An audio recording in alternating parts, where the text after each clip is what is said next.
A Prayer for My Daughter is considered a landmark in the history of modernist poetry. Personally, I look upon it as a lovely poem, a beautiful poem, and I have had the opportunity to teach it at the pre-degree, the degree, and the postgraduate levels. When I started my career as a teacher, pre-degree was part of the college stream. Yeats had two children, two legitimate children, Anne and Michael. Michael became a barrister and a politician. Anne became a painter, a costume designer, and a stage artist. The birth of your first child is always an extremely thrilling occasion. It is an occasion like no other. And the poem under discussion was written shortly after the birth of Anne in 1919. Understandably, naturally, it's a very personal poem, but it is also a very public poem.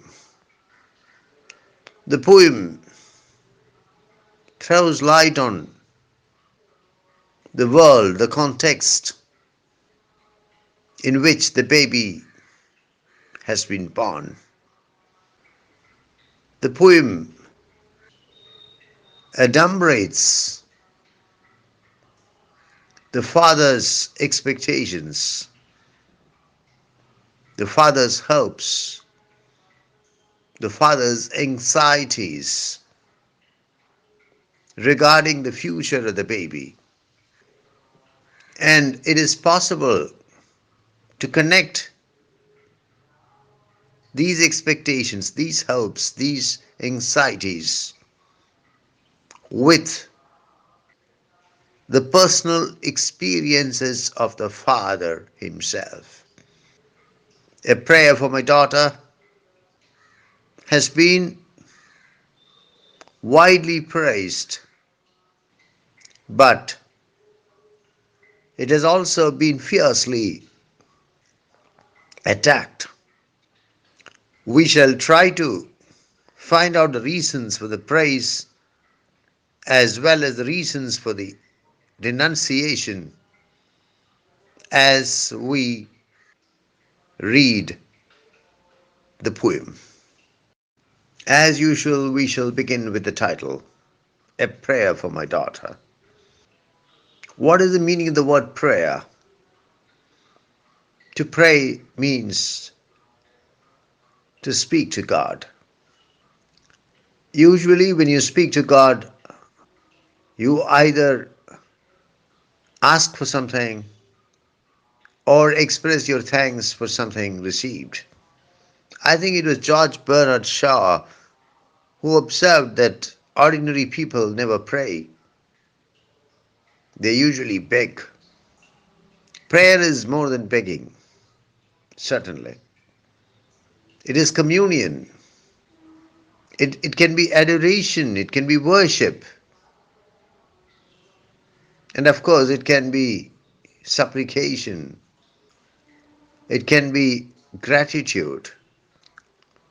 Prayer can also mean an earnest desire which is articulated, an earnest wish which is expressed, a solemn hope that is put in words. When we consider A Prayer for My Daughter, there is not much of God in the poem. It is more in the sense, in the second sense of the word. The poem outlines, the poem adumbrates the desires, the earnest desires of the father regarding the daughter. The poem expresses the solemn hopes of the father regarding the daughter. The poem also articulates the serious anxieties, the serious fears that the father feels regarding the future of a daughter, and the father hopes that his anxieties, his fears will not come true. As I've already pointed out, it's a very private poem, it's a very personal poem, but it's also a very public poem. The prayer for his daughter provides the poet with an opportunity to allude repeatedly to the events in the outside world, the events in his own life, the events in the society of the time. So, this poem is not merely about the relationship between father and daughter. The canvas is much more wide, and that is one of the reasons why we say that A Prayer for My Daughter is a great poem.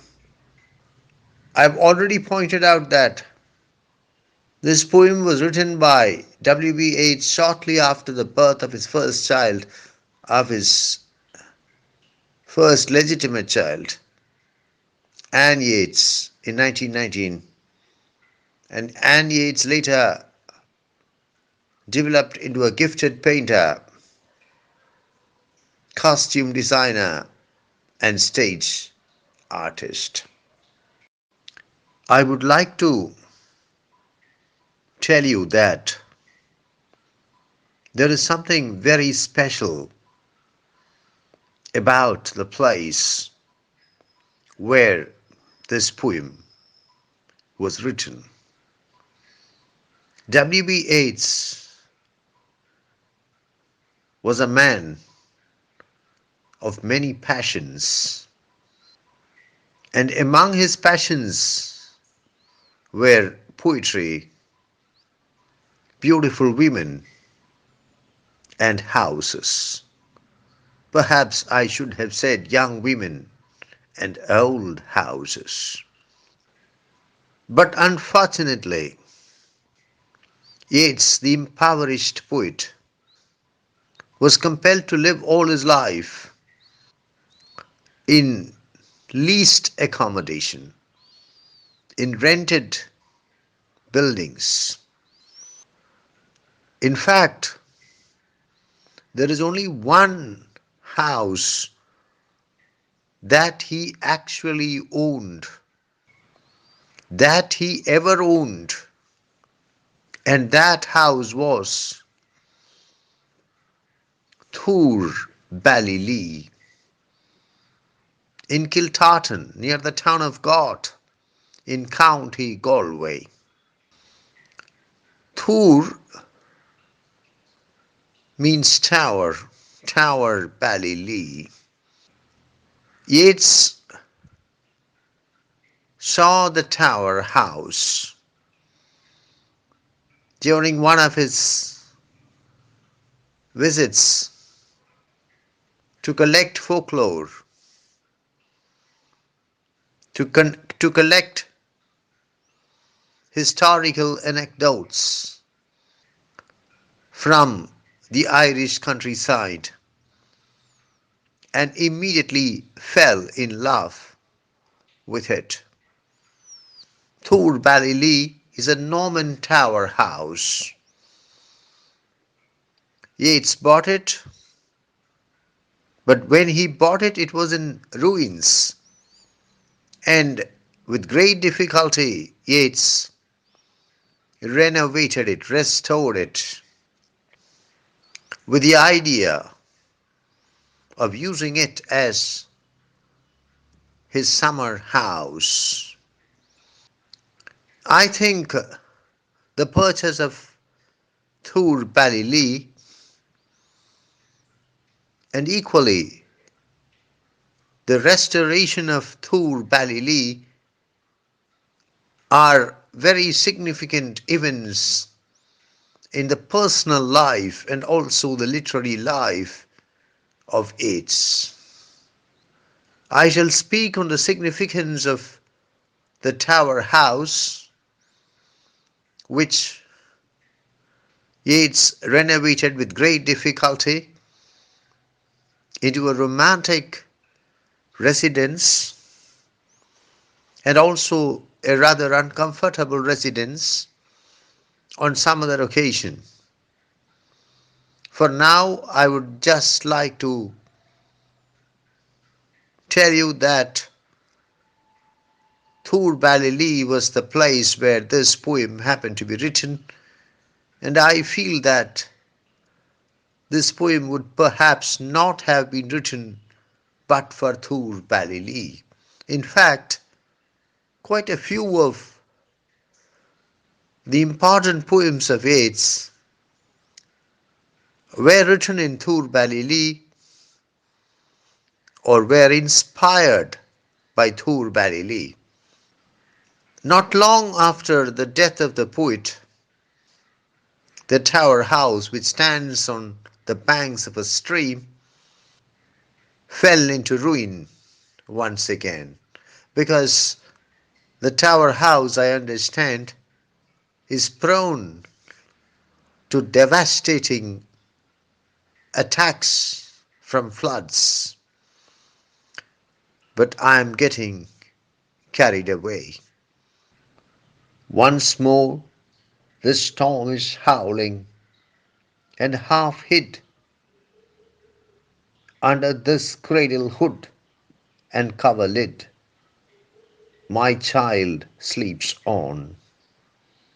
There is no obstacle but Gregory's Wood, and one bare hill, whereby the haystack and roof levelling wind, bred on the Atlantic, can be stayed.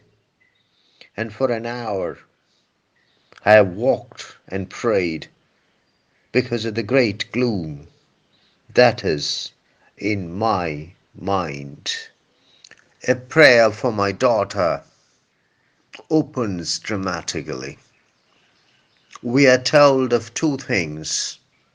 One is of the daughter, the newborn baby in the cradle.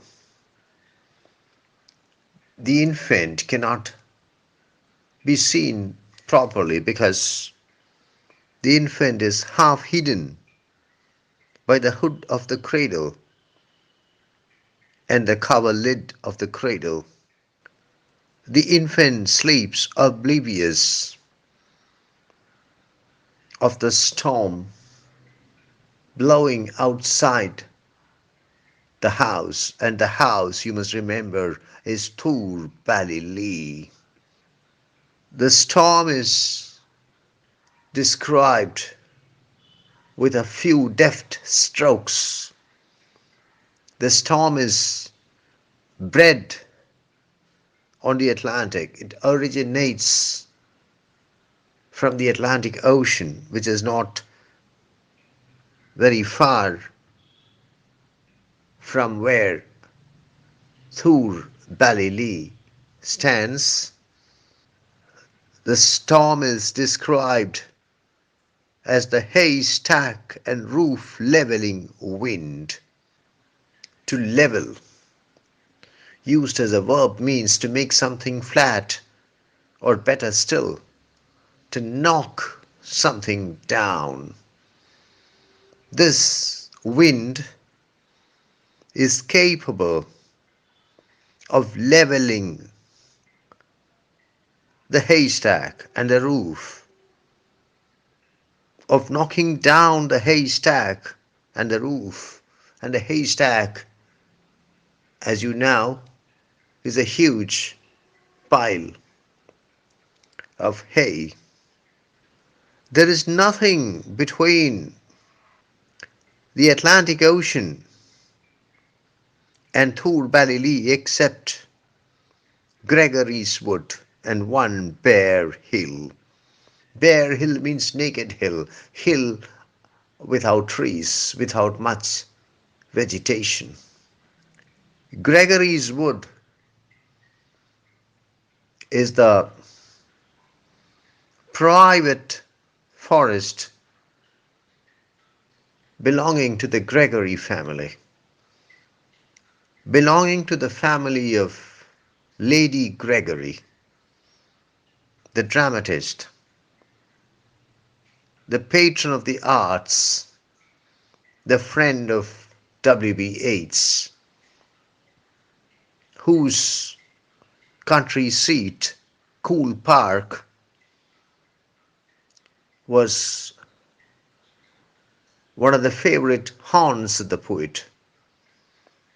And Cool Park played a very significant role in the life of Yeats and in the poetry of Yeats. And some of the very fine poems of Yeats have been directly inspired by the spectacular estate that was Cool Park. In fact, one of the charms of Thur Balili, as Yeats saw it, was that it was not very far from Cool, the ancestral mansion of the Gregory family. And for an hour I have walked and prayed because of the great gloom that is in my mind. What does the poet do? For an hour he walks up and down and he prays. Why? Because of the great gloom that is in my mind. The angst of the father. It's only when you become a father you understand it. Of course, the poet is happy because his daughter is born, his first legitimate child is born. At the same time, he is worried. The tremendous angst that he experiences. It's only when you become a father, especially when you become the father of a daughter, that you understand this. I think here we have at least two storms.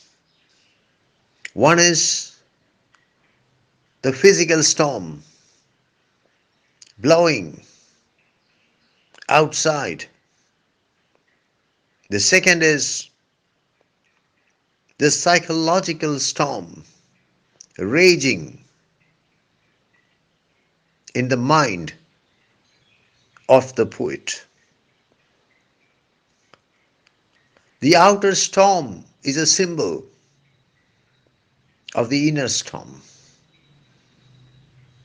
There is a sort of synchronization between the climatic storm and the mental storm.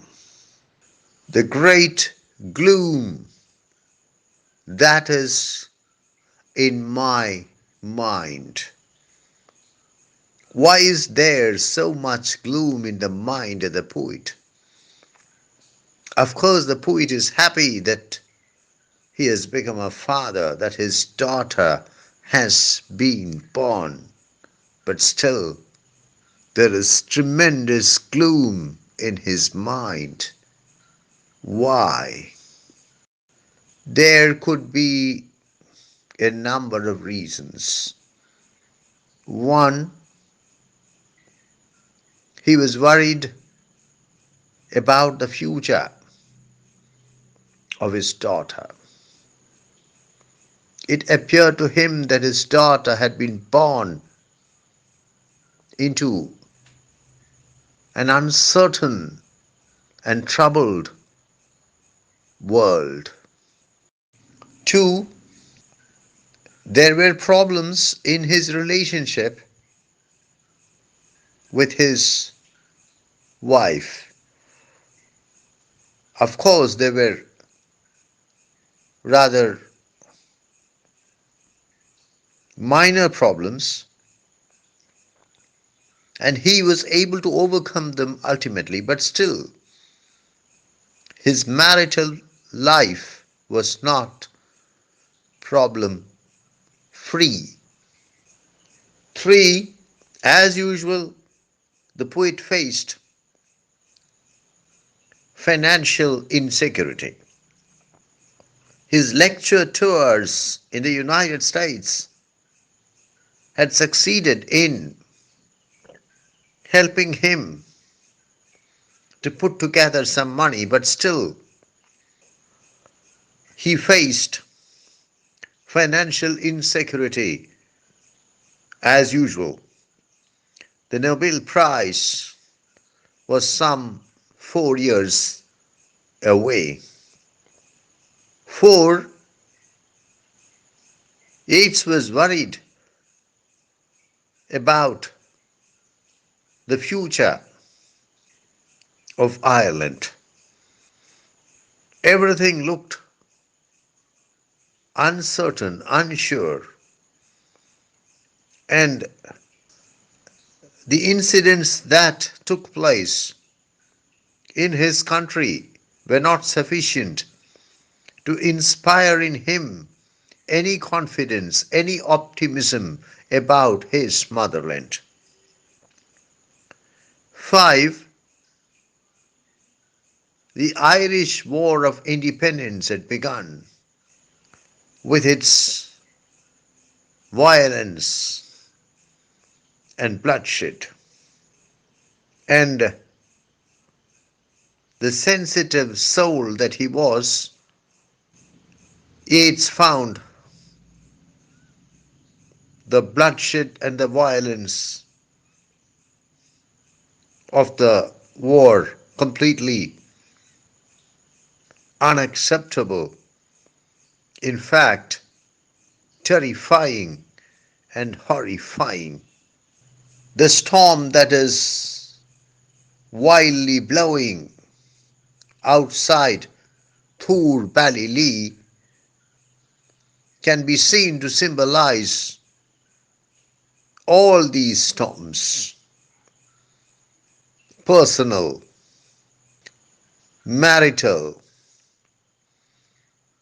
financial, national, political.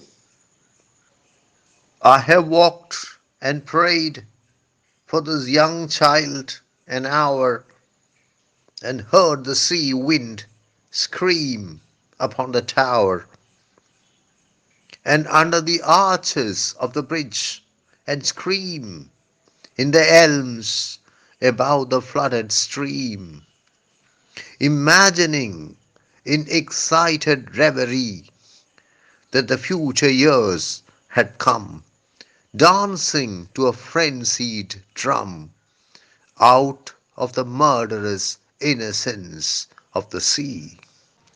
Before I speak on the second stanza, I would like to draw your attention to the possibilities of comparison and contrast between A Prayer for My Daughter by W.B. Yeats and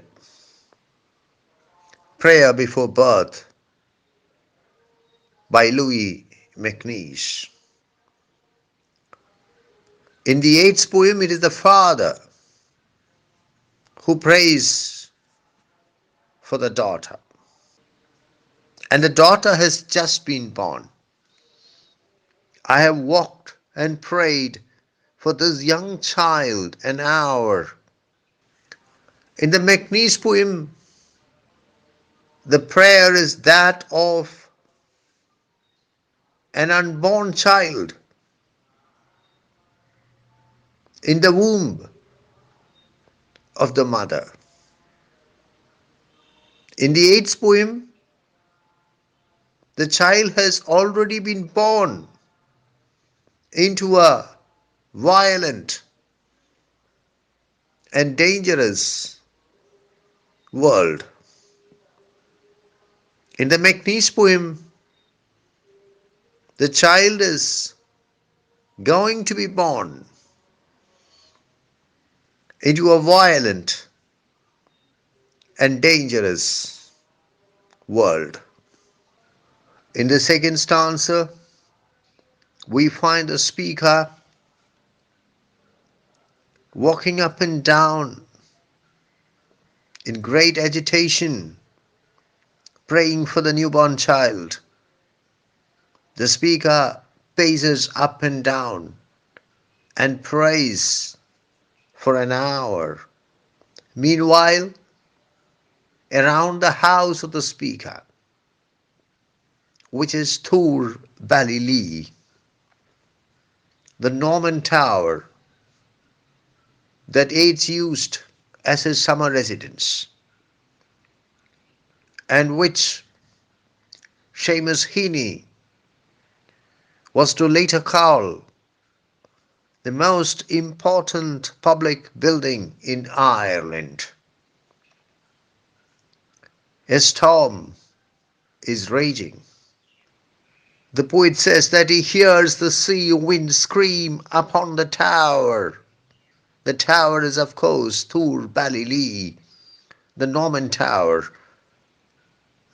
There is no record of when the tower was built. Generally, it is said that it could have been built in the 15th century or the 16th century, but Yeats liked to believe that it was older and that it was probably built in the 14th century or even the 13th century. And you must remember that Thur Balili stands on the banks of a stream. Streamstown River, to be more precise.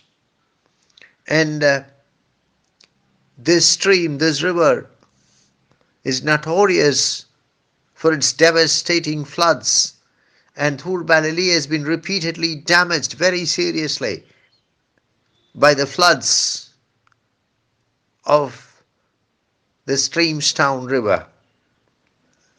There are elms standing in the compound of the tower. The stream is flooded. There is a huge storm blowing all around the tower, and the storm has originated in the Atlantic Ocean. And the poet starts imagining that the future has arrived, imagining in excited reverie that the future years had come, dancing to a frenzied drum. The future has merged with the present.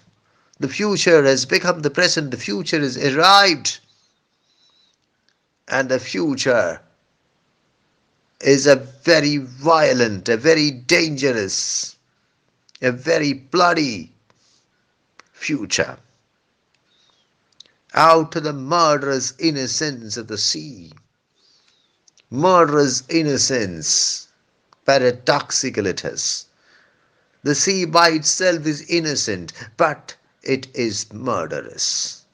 This is a kind of oxymoron. On the one hand, the sea is innocent. On the other hand, it is dangerous. What is the poet thinking of? He is thinking of the political turmoil, the bloodshed, the violence, the devastating war that is raging. in Ireland, and the poet is worried that it is into this world, this dangerous world, this world which is full of bloodshed, this violent world, that his daughter has been born. W.B. Yeats was very proud of the fact that he was the owner of Thur Ballylee.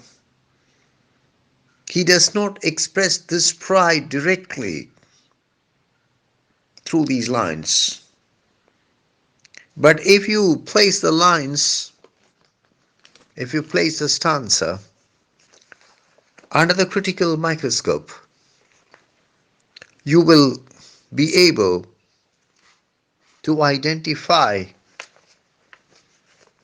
the presence of this owner's pride. Thur Ballylee was called the most important public building in Ireland by Seamus Heaney. Thur Ballylee is rich in its history of close association with some of the most powerful landed families of the region. Thur Ballylee is sited in a spectacular location on the banks of a river, on the banks of a stream, the Streamstown River to be precise, surrounded by woods in which ancient elms stand. Thur Ballylee offers a spectacular view of the countryside around it. Thur Ballylee was the beloved summer retreat of the poet, a place where his aristocratic pretensions got an opportunity for full play. The purchase of Thur Ballylee and the renovation of Thur Ballylee, the restoration of Thur Ballylee, were foolish decisions from a financial point of view. But whether he had the money or not, Yeats could not but buy Thur Ballylee and could not buy, renovate and restore it. I think it can be argued that if Yeats had not taken the financially foolish decision to acquire Thur Ballylee, he would never ever have become the great poet he ultimately became. Poem after poem is inspired by Thur Ballylee or is written when the poet is staying, is living in Thur Ballylee. In this stanza, the poet mentions the tower, the bridge, the elms, and as I said, if you place this stanza under the critical microscope, you can very clearly see the presence of the pride of the owner of an ancient tower in the lines. Perhaps the poet feels that the storm and the flood are no ordinary storm and no ordinary flood, and that they invite comparison with the deluge, with the flood, with the deluge in the Bible, in the Old Testament, in the book of Genesis, chapters 6 to 9. May she be granted beauty, and yet not beauty to make a stranger's eye distraught, or hers before a looking glass. For such, being made beautiful overmuch, consider beauty a sufficient end, lose natural kindness, and may be the heart-revealing intimacy that chooses right and never find a friend. The speaker desires that his daughter, she is only an infant now, should grow into a beautiful woman. Every father wants his daughter to become a beautiful woman. But the poet says, may she not be granted excessive beauty.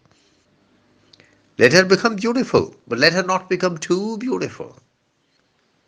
Because the moment a stranger sees a woman who is excessively beautiful, his eye becomes distraught. His eye, distraught means upset. It can mean nervous. It can mean overcome by emotion. The speaker feels that if his daughter is excessively beautiful, a stranger, any man who looks at her will become overcome by uncontrollable emotion. That would certainly be a very dangerous situation. He does not want his daughter to have a life which is filled with dangerous situations in which men are overcome by lust on just catching a glimpse of her. She is so beautiful. There is no doubt that W.B. Yeats has not gone in mind while writing this. Morgan was not just beautiful, she was excessively beautiful. George Bernard Shaw declared of Morgan that she was outrageously beautiful. It is said that any man catching a glimpse of Morgan would immediately be driven crazy. The poet does not want his daughter to have this kind of excessive beauty. I shall read to you a line. In fact, it is not one line but two lines from Yeats's poem titled September 1913. This is what Yeats says in the poem. You'd cry, some woman's yellow hair has maddened every mother's son. Unquote. I repeat, you'd cry, some woman's yellow hair has maddened every mother's son. Unquote. Obviously, he does not want his daughter to find herself in situations such as the one described in the lines, or hers before a looking glass. A looking glass is a mirror. If you are A woman who is extremely beautiful, excessively beautiful. The men who catch a glimpse of you will be driven crazy. Not just that, by looking at your own beauty in the mirror, your eye is likely to become distraught. Women who are excessively beautiful are likely to become self-obsessed, conceited. They think that beauty, their excessive beauty, is sufficient. Nothing else is necessary. Their beauty is everything. According to Yeats,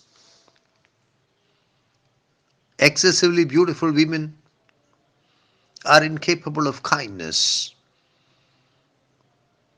They are incapable of intimacy. They are incapable of revealing their hearts to others. They make all the wrong choices. They never have true friends in their lives. Again, all these are very much applicable to mod God, at least from the perspective of AIDS. For example, she conducted a foolish romance with a French politician, which resulted in the production of illegitimate children, one of which was a Sultan. She married the wrong man, John McBride, and then fell out with him. It is said that she never had a true friend in her life. Helen, being chosen, found life flat and dull, and later had much trouble from a fool, while that great queen that rose out of the spray, being fatherless, could have her way, yet chose a bandy-legged smith for man. It's certain that fine women eat a crazy salad with their meat, whereby the horn of plenty is undone. This is a stanza that reveals Yeats's interest in mythology. It's not enough that I say interest. Yeats's passionate interest in mythology. You must remember that Irish mythology comes to life in his writings. So this is a stanza which reveals Yeats's passionate interest in mythology and also his close familiarity with classical mythology. The poet first speaks of Helen. Helen is, of course, Helen of Troy, who was also known as Helen of Argos, who was also known as Helen of Sparta. Helen, being chosen, found life flat and dull. What does the poet mean? Helen was chosen. She grew into the most beautiful woman of the Western world, at least the most beautiful woman of the classical world. She was chosen. Not merely that, she was the daughter of Zeus, the king of gods. And she married a king, King Menelaus of Sparta. But that was the problem. Helen, being chosen, found life flat and dull. I think Menelaus, despite all his qualities, was a rather uninspiring husband. I don't know whether all husbands appear uninspiring to their wives. Be that as it may, Helen found her marital life flat and dull, and later had much trouble from a fool. She ran away, she eloped with the handsome Trojan prince Paris. Homer paints Paris as a lazy fool and a shameless coward. Helen's elopement with Paris ignited the Trojan War and ultimately resulted in the destruction of the city of Troy, in the annihilation of the Trojan civilization. The poet next discusses that great queen. That great queen is the Roman goddess of love, Venus, whom the Greeks called Aphrodite. While that great queen that rose out of the spray, at least according to one version, Venus, Aphrodite, arose from the foam of the sea near what is now called Cyprus. Being fatherless, Venus did not have a father because she originated from the foam of the sea, from the spray, and because she was fatherless, she could choose any man as her husband. Next, the poet discusses that great queen. That great queen is Venus, the Roman god of love, whom the Greeks called Aphrodite. While that great queen that rose out of the spray, at least according to some versions, Venus originated from the foam of the sea near what is now known as Cyprus. Being fatherless, she had no father because she arose from the spray of the sea near Cyprus. Could have her way. She did not fear her father. She was not controlled by her father because she had no father.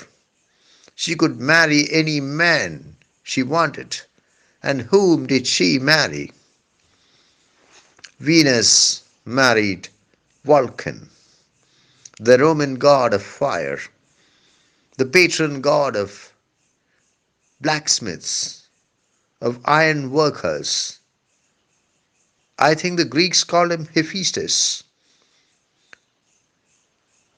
Vulcan was notoriously ugly and lame to boot. Yeats here calls him bandy-legged, yet chose a bandy-legged smith for man. Bandy-legged smith as husband. Smith is blacksmith. Bandy-legged means Vulcan's legs were curved outwards, the knees pointed outwards. And now the poet arrives at certain generalized conclusions. It's certain that fine women eat a crazy salad with their meat, whereby the horn of plenty is undone. Horn of plenty is cornucopia, the goat's horn. overflowing with everything that is good,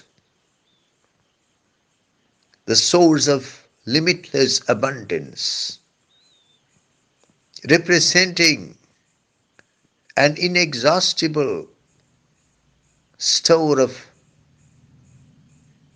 prosperity.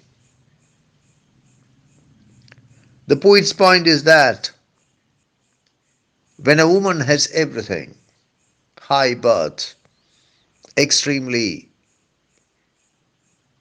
remarkable good looks, prosperity,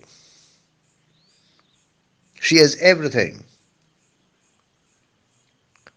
she is bound to take the wrong decisions and destroy the cornucopia with which she has been born. Helen ruined her life. Venus ruined her life. Venus or Aphrodite ruined her life. For the simple reason that Helen had, that Venus had, that Aphrodite had everything that a woman could desire, including remarkable good looks.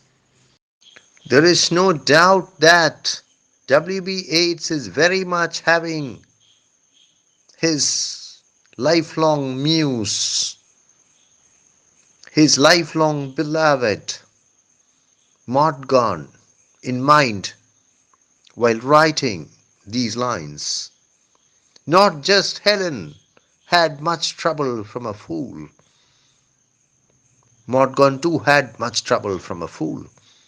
She conducted a foolish romance, an ill-fated romance with a French politician, Lucien Milois, which resulted in the production, in the birth of two illegitimate children, one of whom was Iseult gone.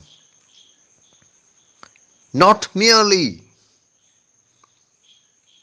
Venus, not merely Aphrodite was fatherless.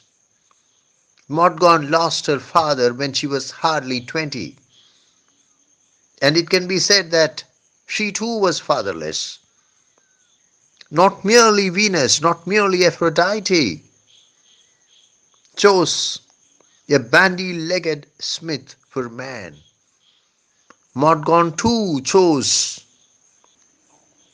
at least from the perspective of W.B. Yeats, a bandy-legged smith for man. Morgan married John McBride, who from the perspective of Yeats was a fool, a drunkard, a boor, a man utterly lacking in culture, a braggart. In courtesy I'd have her chiefly learnt, hearts are not had as a gift, but hearts are earned by those that are not entirely beautiful, yet many that have played the fool, for beauty's very self has charm made wise, and many a poor man that has roved, loved, and thought himself beloved, from a glad kindness cannot take his eyes. The poet declares at the opening of the stanza that he would very much like his daughter, now an infant, to develop into a woman whose behavior is good, polite, kind. Courtesy means good behavior, polite behavior, gracious behavior. In courtesy, I would have her chiefly learned, hearts are not had as a gift, but hearts are yearned. According to the poet, A good heart, a kind heart, has to be cultivated over the years, has to be developed over the years. It has to be earned. You cannot receive a kind heart as a gift. I am reminded of what Lord Tennyson says in one of his poems. I quote, kind hearts are more than coronets, and simple faith than Norman blood. Unquote. W.B. Yeats was keenly aware of the fact that nothing, absolutely nothing in this life is free, is free.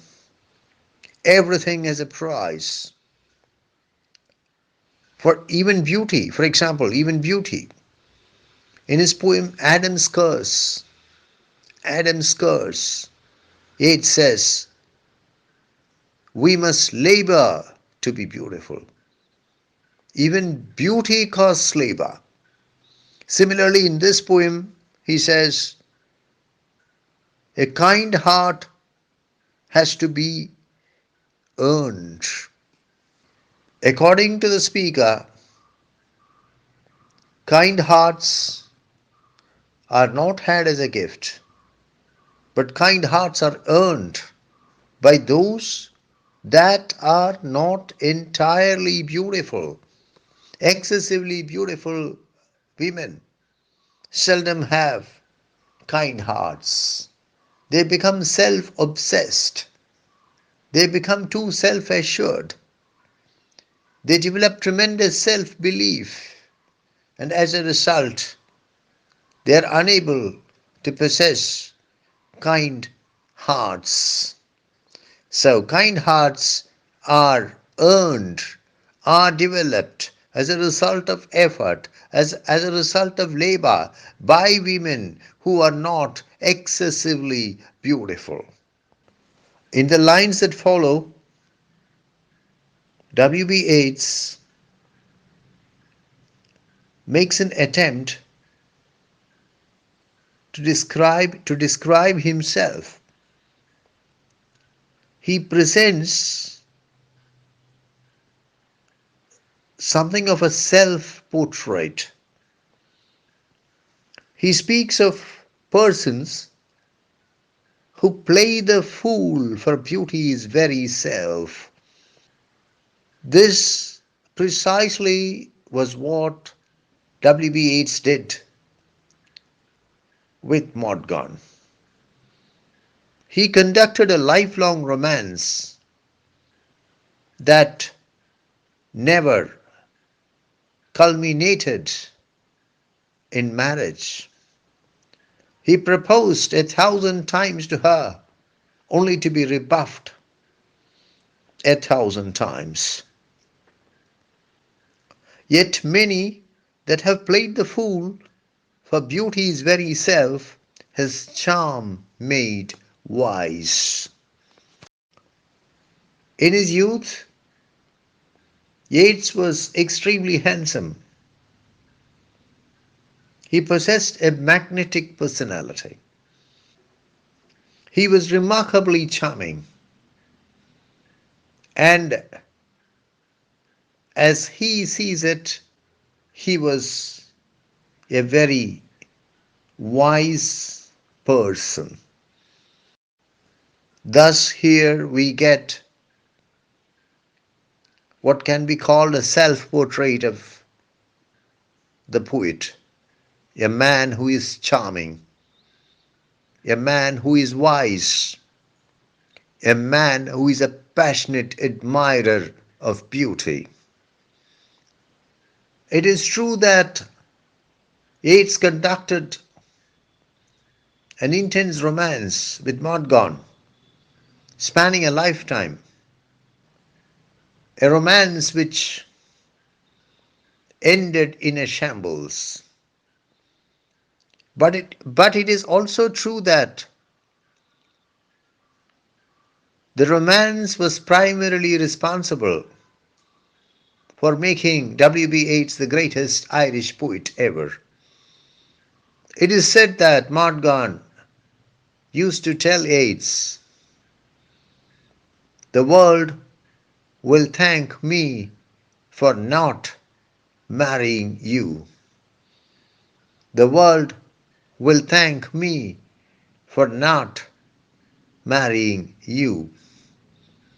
Had Morgan accepted the proposal of Yeats, had the romance been successful in the sense that it ended in marriage, one can almost certainly say that Yeats would not have become the great poet he became.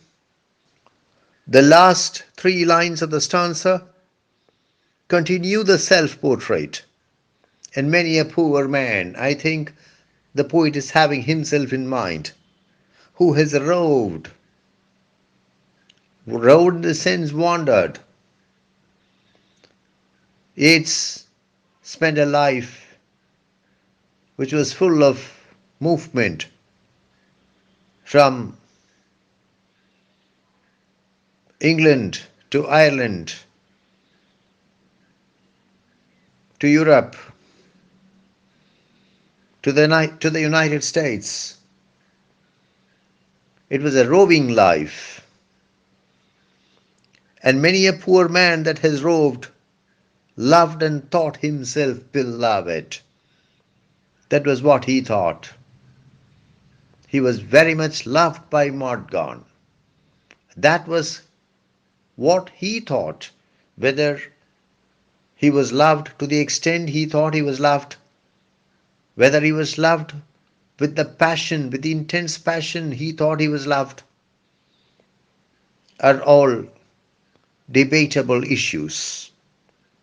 From a glad kindness cannot take his eyes. Yeats was a man who was incapable of ingratitude. At least that is how he sees himself. From a glad kindness cannot take his eyes. A man forever grateful, even for the small favors that are done to him. I think we can see a kind of contrast between the present stanza and the two preceding stanzas. In the two preceding stanzas, we get a picture of Morgan. In the present stanza, we get a picture of the poet, of the speaker. The two preceding stanzas try to establish that fine women eat a crazy salad with their meat. Salad is a cold dish, frequently a cold dish whose ingredients are raw. Crazy salad. I should have explained it while teaching the previous stanza. I failed to do so. I'm sorry. It was early in the morning. I had not gone to bed, and I was feeling tired. I was feeling groggy, and it slipped my mind. It's certain that fine women eat a crazy salad with their meat. A lunatic salad, a salad which induces a kind of madness. Fine women are all imbalanced characters. Meat in the old sense of food, one man's meat is another man's poison. It's certain that fine women eat a crazy salad with their meat, whereby the horn of plenty is undone. They arrive in this world, They arrive in life with everything, the horn of plenty, cornucopia, but they succeed in destroying everything they have. The contrast to this, the contrast to fine women, as exemplified by Helen of Troy, as exemplified by Venus, as exemplified, of course, by Morgan, is the speaker himself. He's a poor man, poor in every sense of the word, poor in the sense of unfortunate, poor in the sense of not having enough financial resources. Again, a contrast between Morgan and W.B. Yeats. Morgan was immensely rich. Yeats led an impoverished life until, at least until the last phase was reached. The last phase of his life was reached until at least until he won the Nobel Prize. Morgan, haughty, lacking in kindness, even ungrateful. The speaker, grateful even for the very small kindnesses he receives. I shall read to you a few lines from W. B. Yeats's poem, Oh, do not love too long. This is what he says in the poem. I quote, Sweetheart, do not love too long.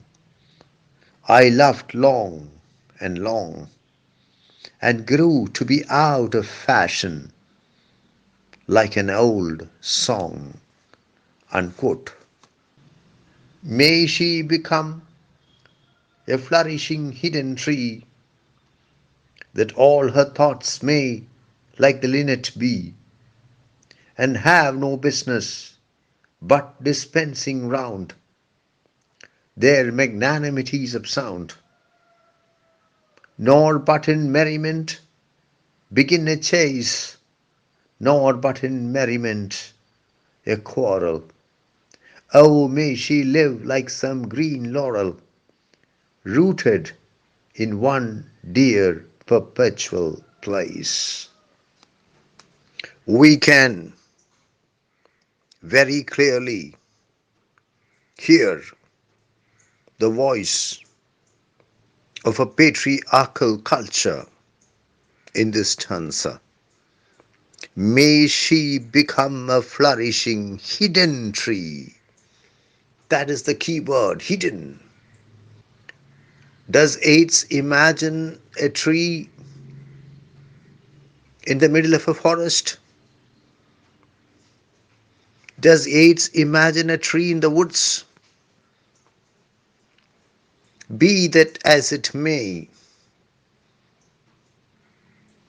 she should be, according to Yeats, a hidden tree, the voice of a patriarchal culture which believes that women should not be seen, can be heard. This poem is fertile ground for the application of feminist theory, and I shall be carrying out a feminist critique of A Prayer for My Daughter later.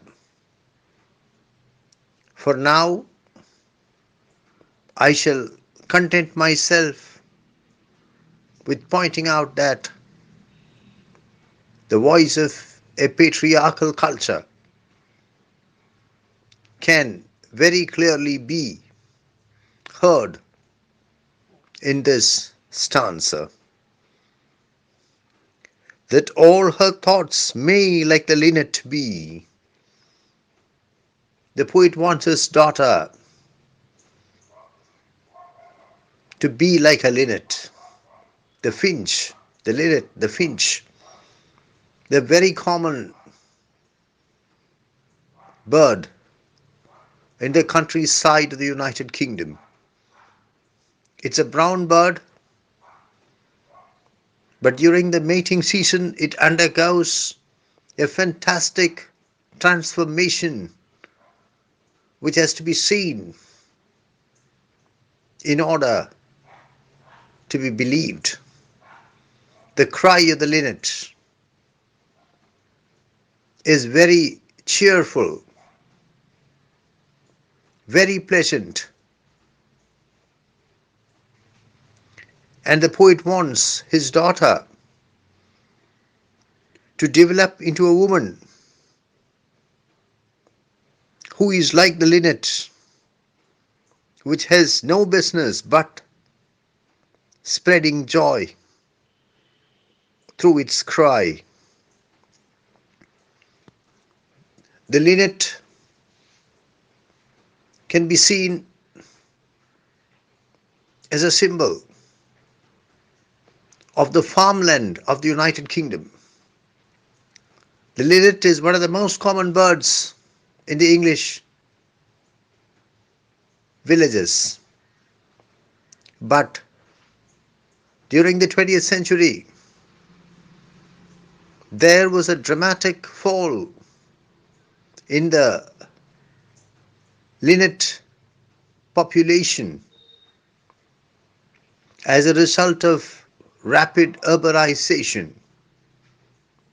And so it can be argued that the linnet symbolizes a lost way of life, anchored,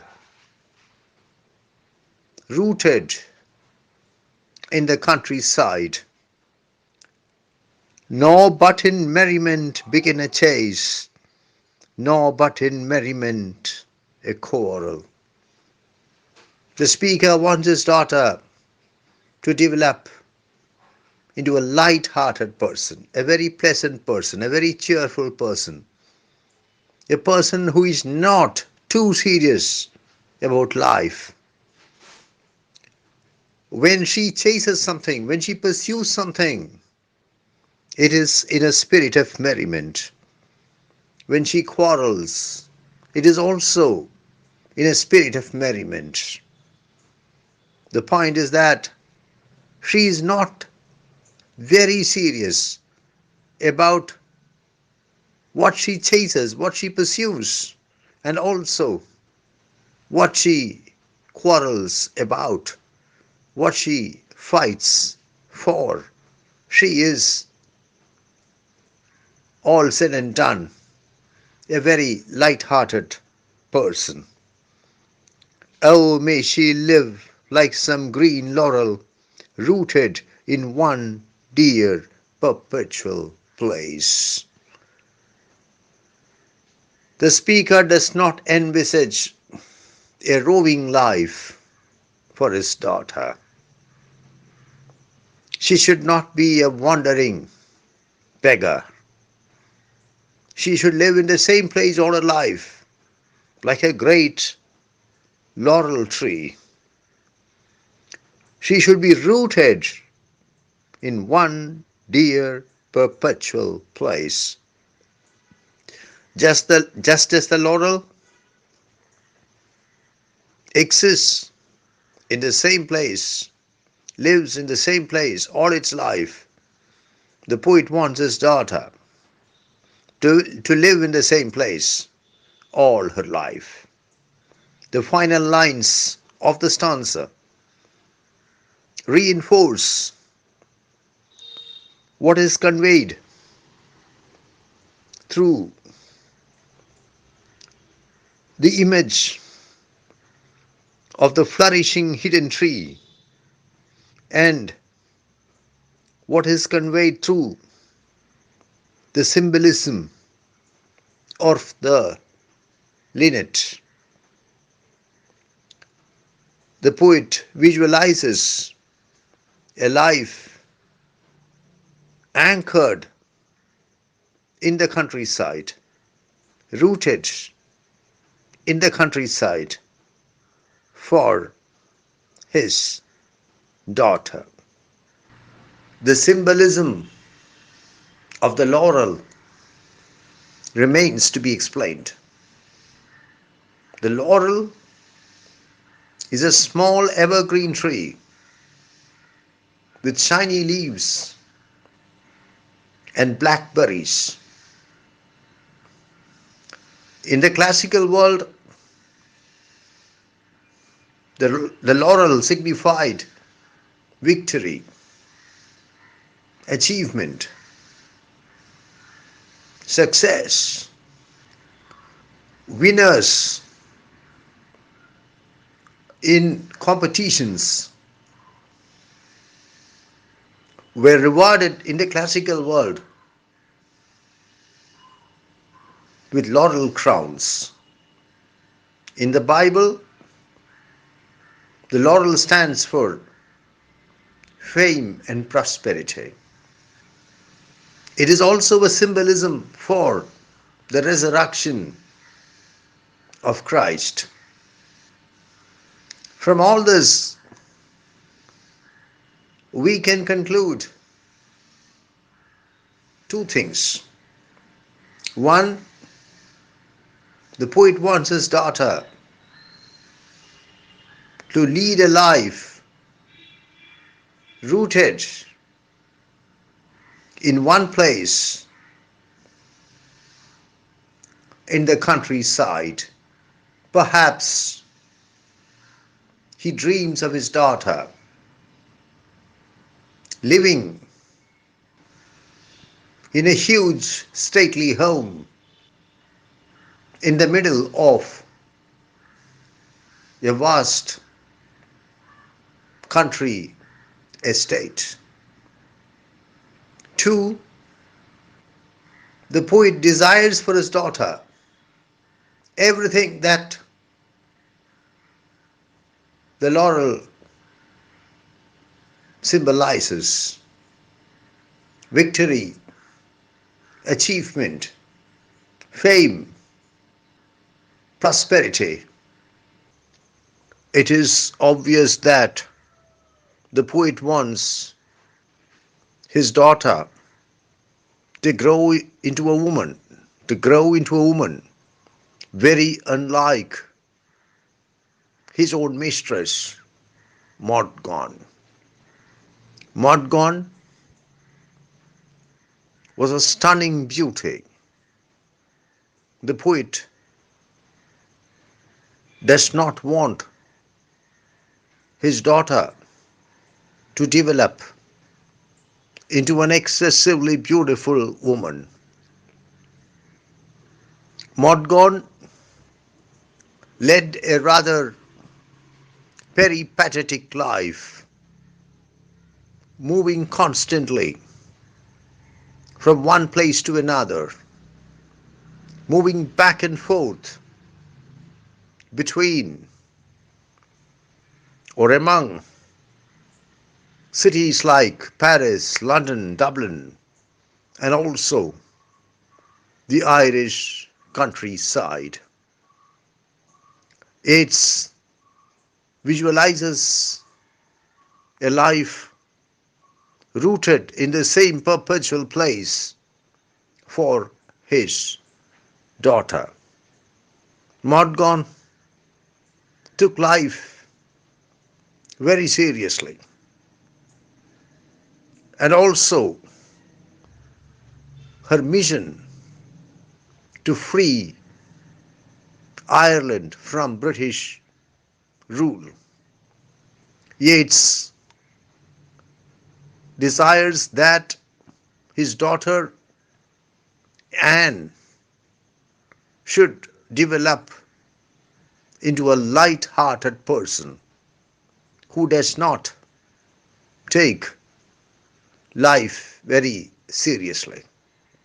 Thus, it is clear that the poet wants Anne Yeats to grow into a woman who is in every possible way unlike Mod gone. My mind, because the minds that I have loved, the sort of beauty that I have approved, prosper but little, has dried up of late, yet knows that to be choked with hate may well be of all evil chances chief. If there is no hatred in a mind, assault and battery of the wind can never tear the linnet from the leaf. Yeats was a man who always believed that he was out of place in the world in which he found himself. Here he says that the sort of minds, the sort of beauty that he admires have no place in the world of today. They do not flourish, they do not prosper. And so his own mind has dried up of late, recently. It is possible to relate this passage with his even more famous poem, Sailing to Byzantium, where Yeats decides to leave the Ireland of the present and travel across the seas, not just the physical seas, but also the seas of time, in order to reach the Byzantium of the past. The poet says that the most dangerous thing is to allow one's mind to be filled with hatred. There is no doubt that Yeats is having Modgon in mind. Modgon hated passionately. And the most important object of her intense lifelong hate was the British.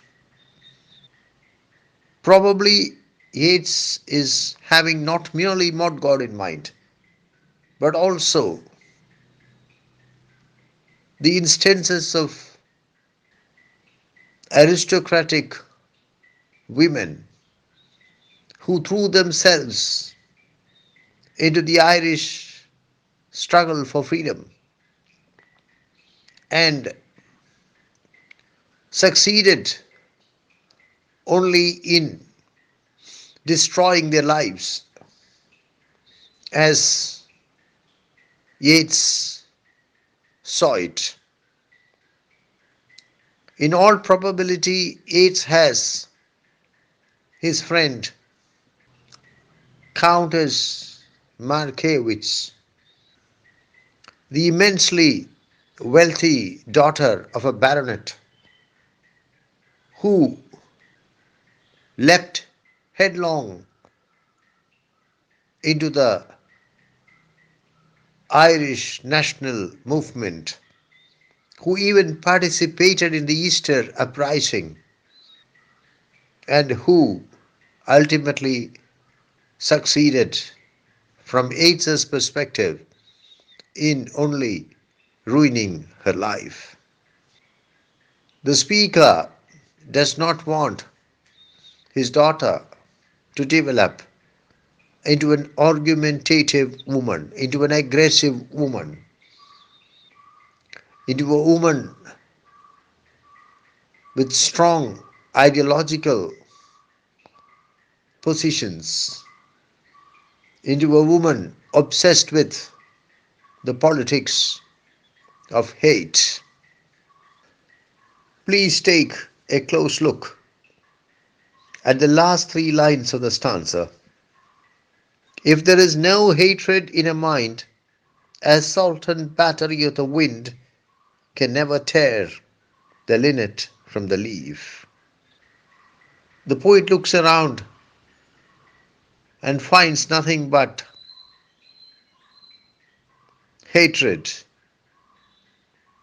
ill will, conflict, violence, bloodshed, destruction, death.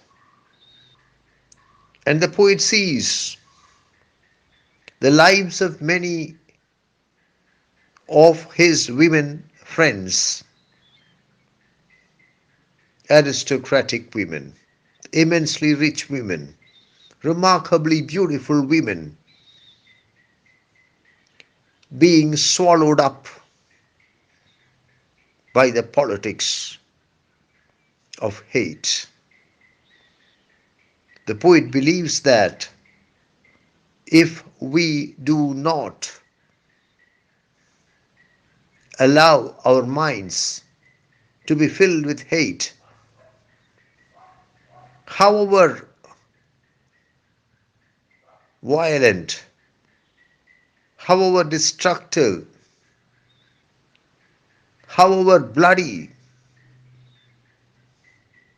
the atmosphere be in which we find ourselves, it will not affect us. However strongly the wind blows, and you must remember that while Yeats is writing these lines, a real storm, a physical storm, is raging outside his ancient ancient house, which is in fact a renovated and restored Norman tower. The assault and battery of the wind cannot remove the linnet from the leaf, even if the branch on which the linnet, the finch, the bird sits is destroyed. The bird will manage to save itself if it ensures that no hatred enters its mind. An intellectual hatred is the worst, so let her think opinions are accursed.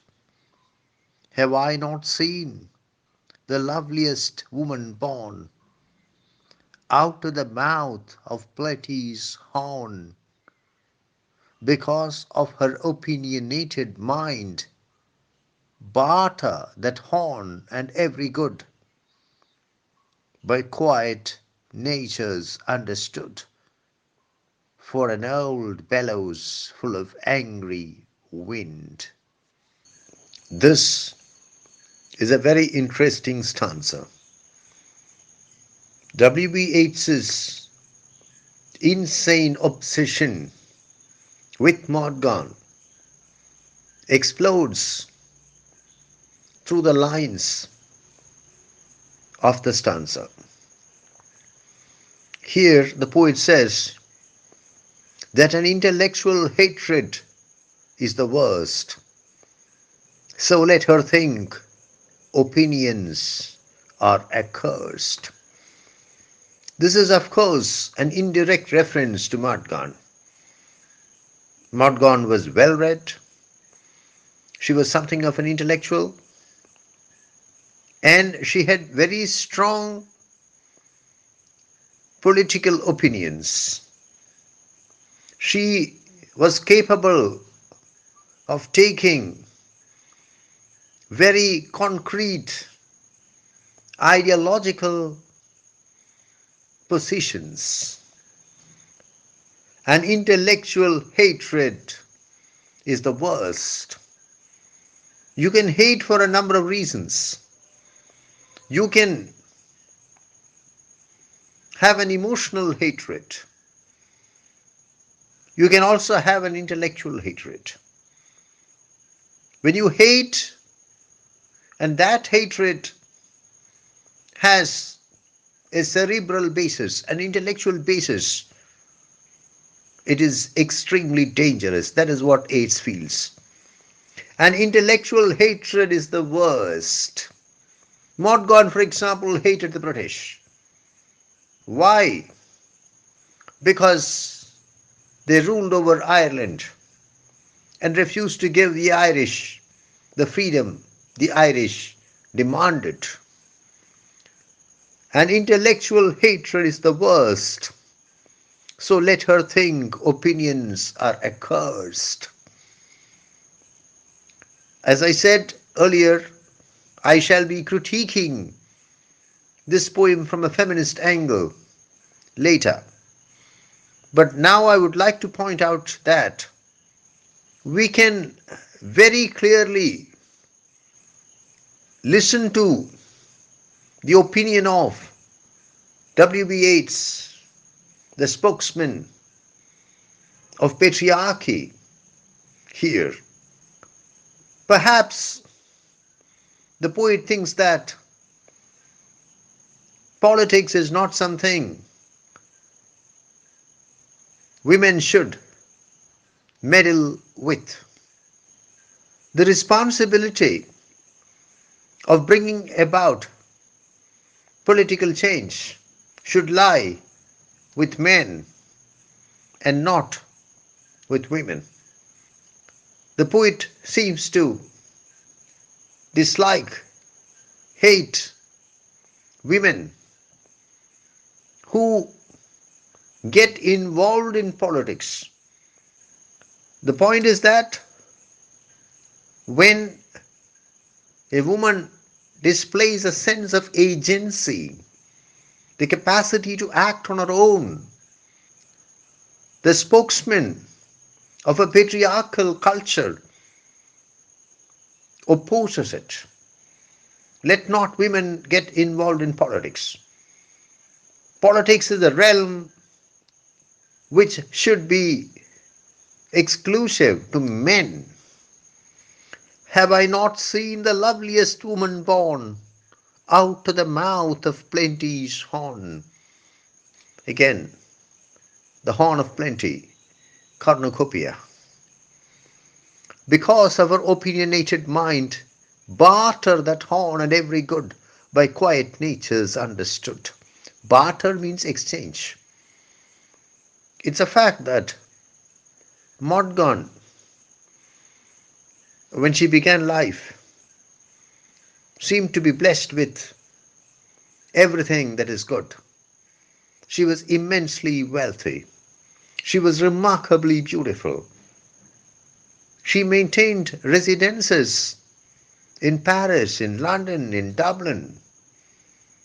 She lived in style. But, the poet says, because of her involvement in politics, she exchanged everything she had for every good by quiet natures understood. Persons with a quiet nature, they have certain ideas about what is good and what is bad. What is good according to them? This woman had everything that is good according to them, but she exchanged those things, barter that horn and every good by quiet natures understood, for an old bellows full of angry wind. Lovely line.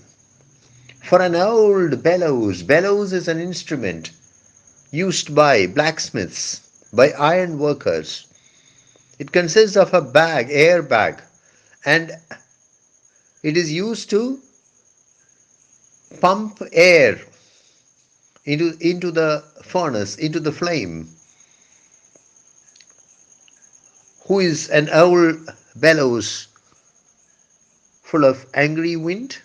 Of course, John McBride. Morgan,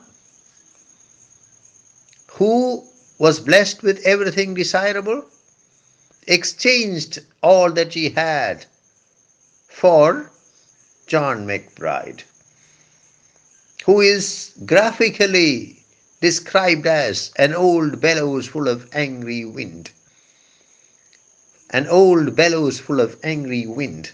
It's a fact that he was a very proud man. He liked to boast about his own achievements. He had a fiery temper, and he would lose his temper at the drop of a hat. And according to some versions, this has been questioned.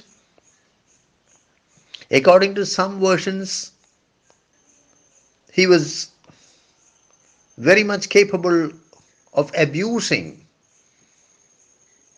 his wife. Not only his wife, his adopted daughter as well. Modgon and Ishultgon. According to certain versions, it has been questioned, had to suffer verbal abuse, physical abuse, sexual abuse at the hands of John McBride. And according to the poet, the only reason why Modgon, who was blessed with everything that is good, exchanged everything she had, all the good things she had, for an old bellows full of angry wind, is that she became involved in politics. I think this word old is very interesting because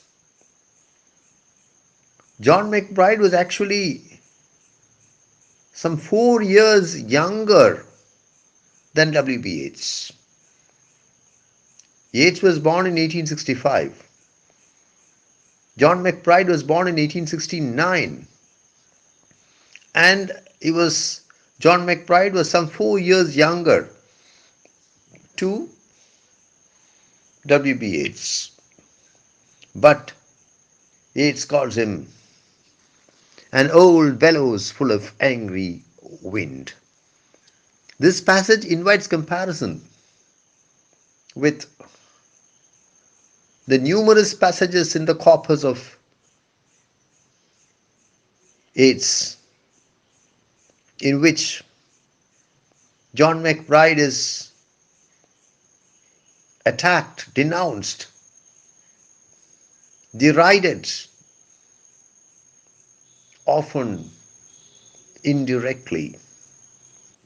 In his poem titled The Tower, I think it is in the second section of the tower, the last stanza.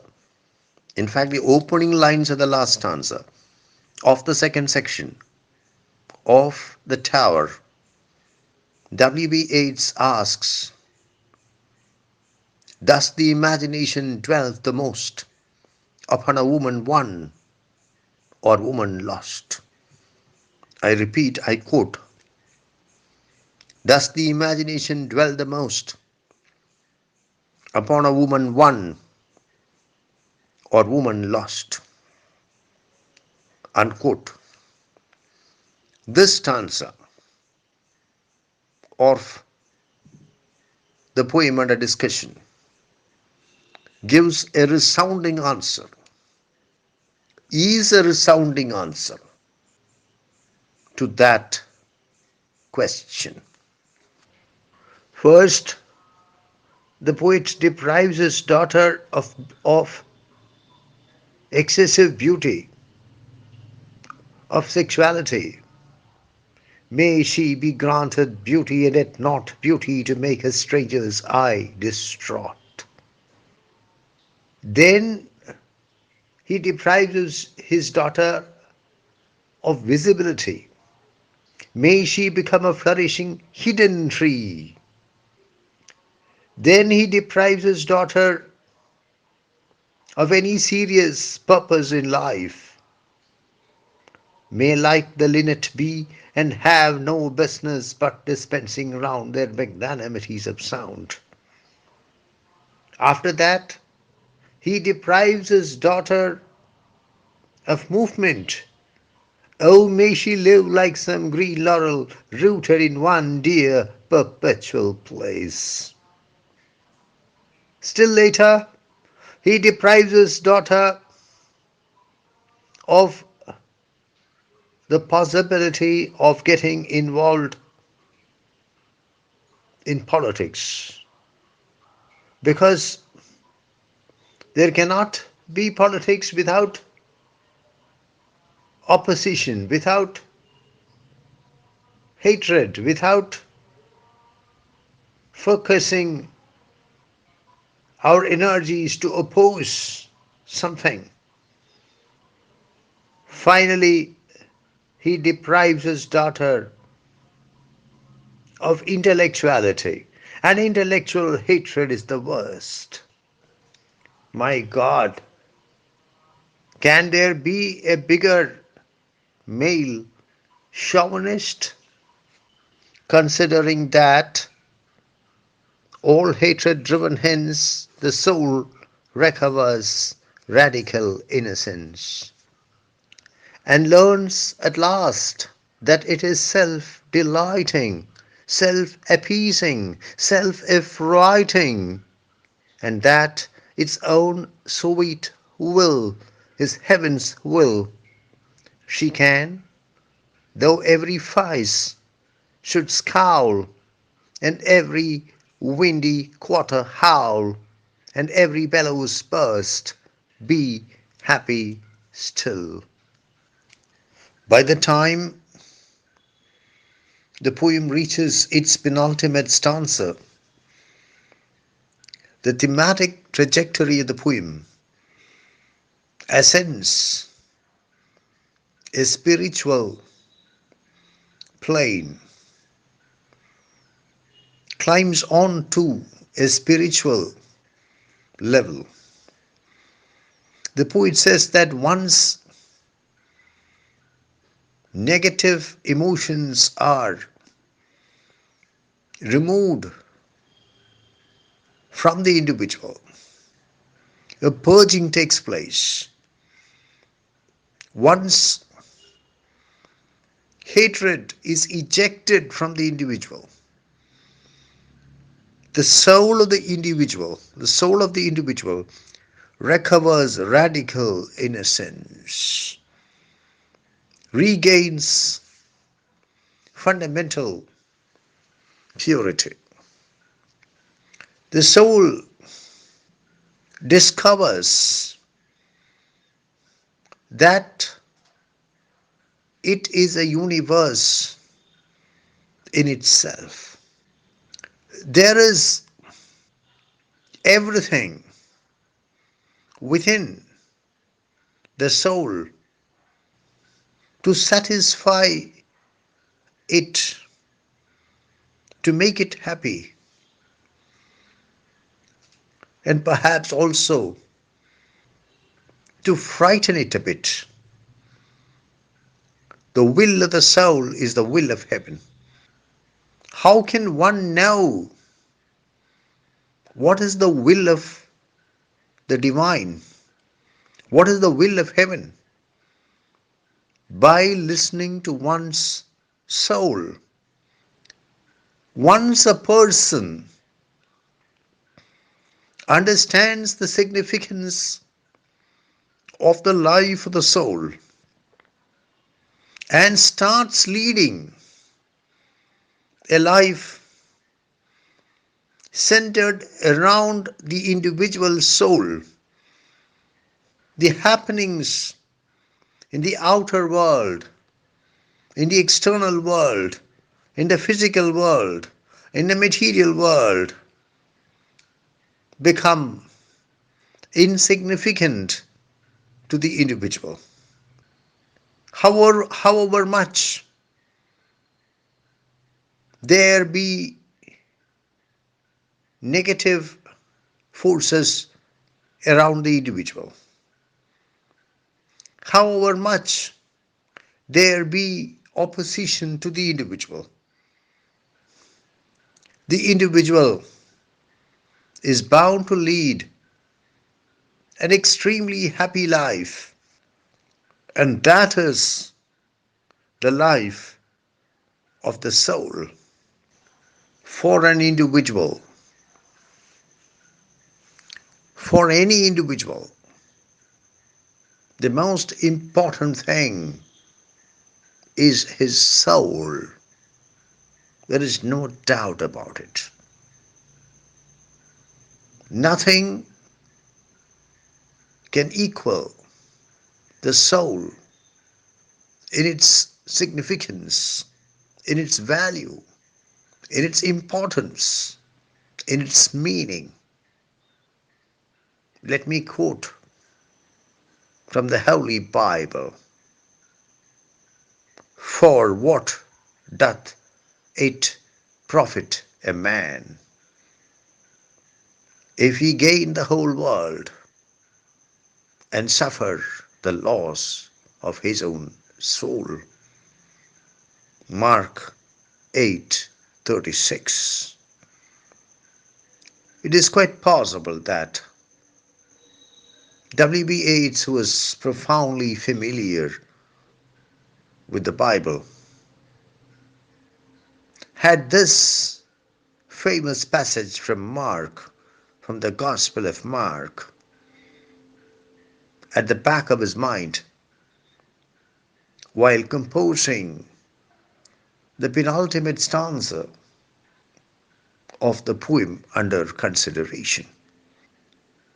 It may also be observed that as a young man, W.B. Yeats was very much a poet of the body, but now he seems to have become a poet of the soul.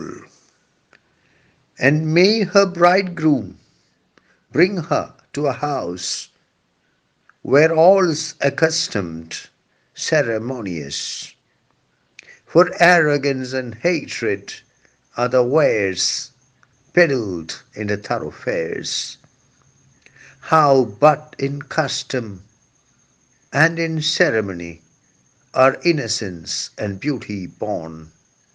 Ceremony's a name for the rich horn, and custom for the spreading laurel tree. We come to the very last stanza of the poem, in which the poet articulates his dreams regarding the marriage of his daughter. Before we read the lines, I would like to remark that in real life, W.B. Yeats displayed a rather ambivalent attitude towards marriage and family life. On the one hand, he claimed to hate marriage. He used to rant against the institution of marriage. He used to say that more men have been ruined through marriage and family life than through drinking or gambling. He saw marriage as a hemorrhage of time, as a hemorrhage of time and a hemorrhage of money. At the same time, he wanted heirs, he wanted inheritors, he wanted children, he wanted his bloodline to survive down the centuries, not just survive, but flourish. I think it is this ambivalent attitude towards marriage that prevented Yeats from marrying as a young man, and also compelled him to marry rather late in life. I would like to read to you a few lines, in fact, the entire third stanza of his poem, What Then? A poem which Yeats wrote many years later. I think this stanza, the third stanza of What Then, also captures successfully his ambivalent attitude towards marriage and family life. It is a fact that Yeats had a very successful marriage, though a late marriage, and he was able to obtain everything he desired as far as marriage, as far as family life was concerned. But then, what is the ultimate result of all this? What does it mean? What is the ultimate meaning of all this? Let me read the lines. All his happier dreams came true. A small old house, wife, daughter, son, grounds where plum and cabbage grew, poets and wits about him drew. What then, sang Plato's ghost? What then? Unquote. Yeats led a rather bohemian life, but he wants his daughter to lead a very conventional life. Yeats maintained several mistresses, including, of course, Montgone. But I think he cannot even imagine his daughter being the mistress of some man. This sounds like the voice of a typical Indian father. The double standards that fathers have in life, one standard for themselves and another standard for their daughters. In this stanza, the poet says that he wants his daughter to marry into an aristocratic family. He fantasizes about his daughter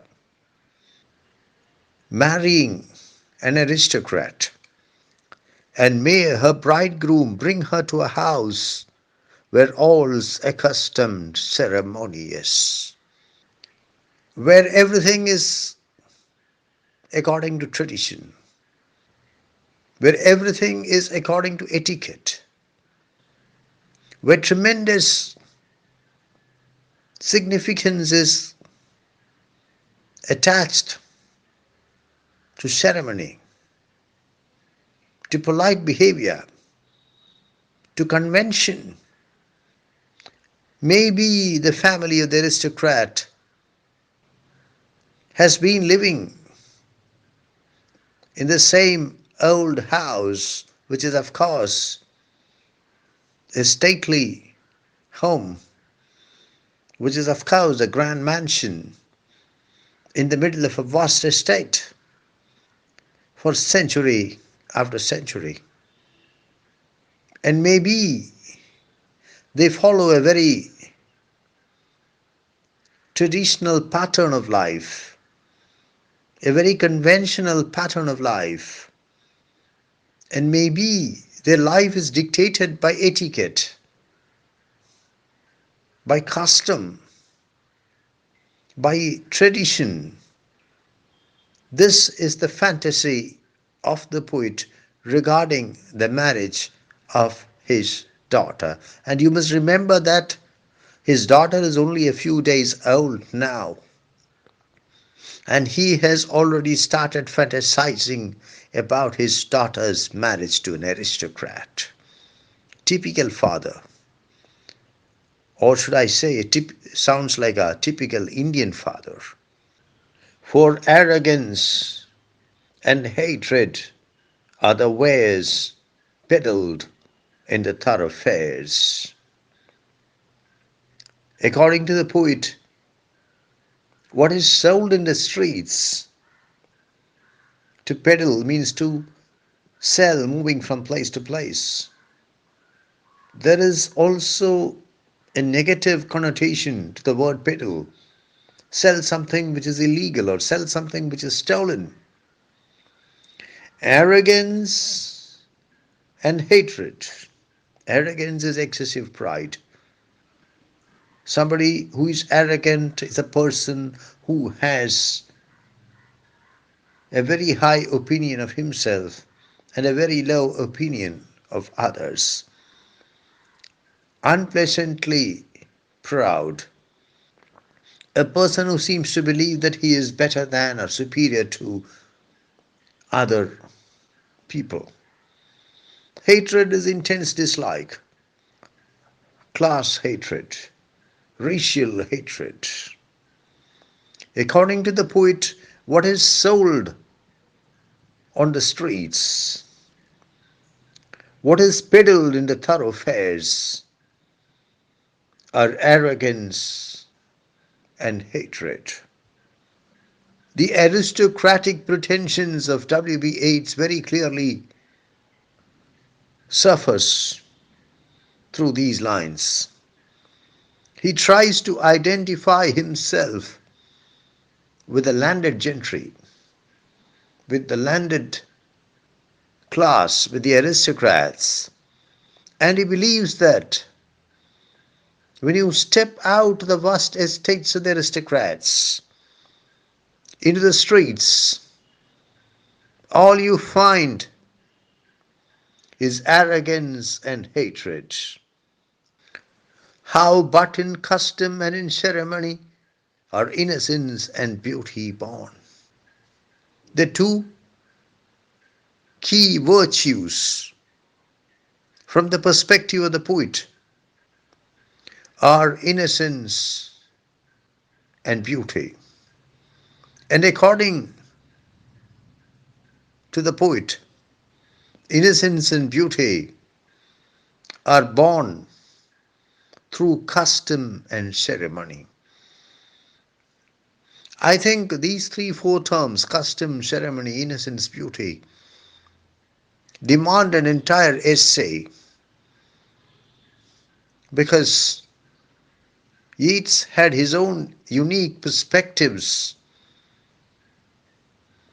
on these concepts. Yeats believes that innocence and beauty, a kind of purity, a kind of loveliness can be achieved only through tradition and etiquette, tradition and ritual. It is only in the houses of the aristocrats where everything is traditional, where everything is accustomed, where everything is according to etiquette, that true innocence and true beauty can be found. Ceremony is a name for the rich horn and custom for the spreading laurel tree. In the very last lines of the very last stanza of the poem, the thematic trajectory of the poem undergoes a further twist. And the poet declares that ceremony is a name for the rich horn. The rich horn is, of course, cornucopia, the horn of plenty. Ceremony, everything that is good comes out of the rich horn, the horn of plenty. And that rich horn is ceremony, is etiquette, is system, is ritual, and custom for the spreading laurel tree. Tradition. He works out an identification between custom and the laurel tree. The laurel tree is nothing but a symbol for custom, for tradition. Over the decades, A Prayer for My Daughter of W.P. Yeats has received, has been subjected to scathing criticism at the hands of feminists. For example, the literary critic, who incidentally is a novelist, a poet, and a dramatist as well, Joyce Carol Oates. Joyce Carol Oates denounces the poem's crushingly conventional view of womanhood. The author and journalist Brenda Maddox Brenda Maddox even goes to the extent of claiming that A Prayer for My Daughter is designed deliberately to offend women. There is certainly a core of truth to all this. The devastating denunciation that A Prayer for My Daughter has received at the hands of feminists surely has a logical basis. In the third stanza, for example, in the third stanza of A Prayer for My Daughter, for example, the speaker makes it clear that he does not want his daughter, then just a few days old, to grow into an excessively beautiful woman. He says that she should not become so beautiful as to drive a stranger mad, as to drive a stranger mad by just catching a glimpse of her. Very clearly, the speaker wants to rob his daughter of her sexuality. It is obvious that the poet does not want his daughter to be so beautiful that men become sexually aroused on seeing her. This is certainly the voice of patriarchy that we are listening to. In the fifth stanza, the speaker admits that he had played the fool for the sake of beauty. Yet that very beauty is denied to his daughter. In fact, the single most important theme of the poetry of Yeats in the early phases of his life is beauty, especially beauty in woman. Yet now he says that he does not want his daughter to become entirely beautiful. This is no doubt a case of double standards. The poet allowed himself to have a marvelous time in the company of beautiful women, but he does not want his daughter to grow into into a remarkably beautiful woman. The opening line of the sixth stanza is rather shocking.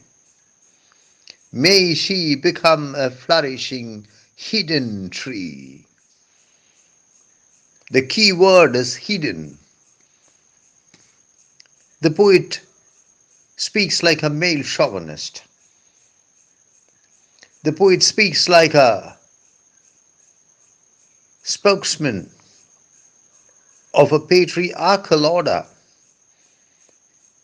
He seems to believe that women should not be seen.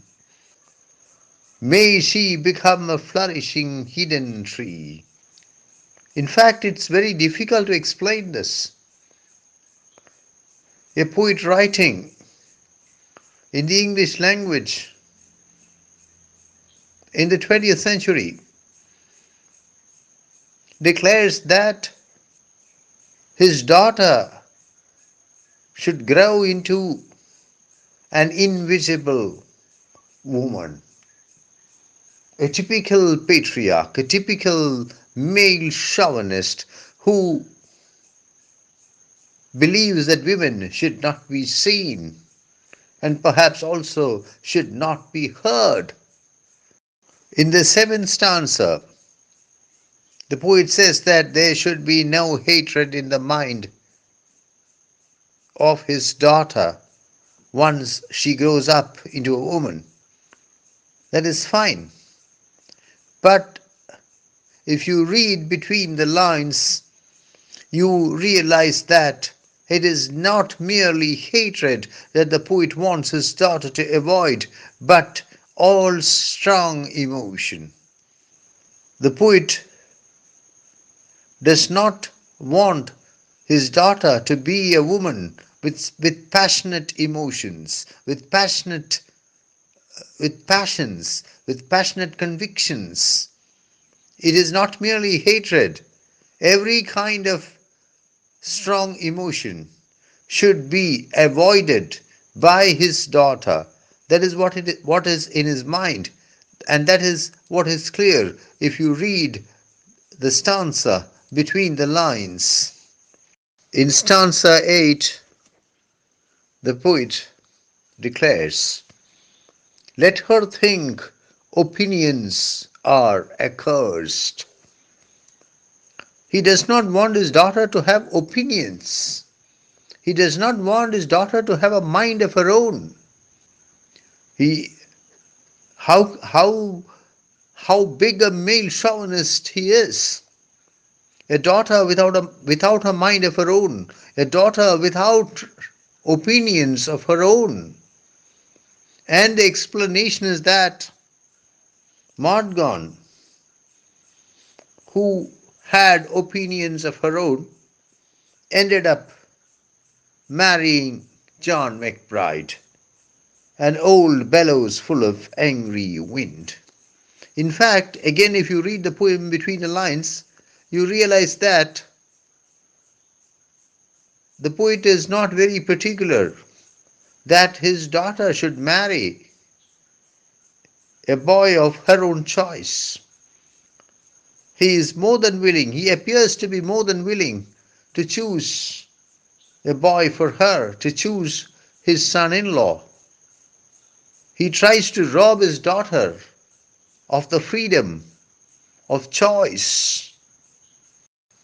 After leading a very bohemian life, the poet envisages a very conventional life for his daughter, a life as the wife of an aristocrat, living probably in a grand mansion in the middle of a vast estate. It is clear that the poet does not want his daughter to have any identity of her own. In fact, any identity except as the wife of her husband. Thus, step by step, in a prayer for my daughter, the speaker deprives his daughter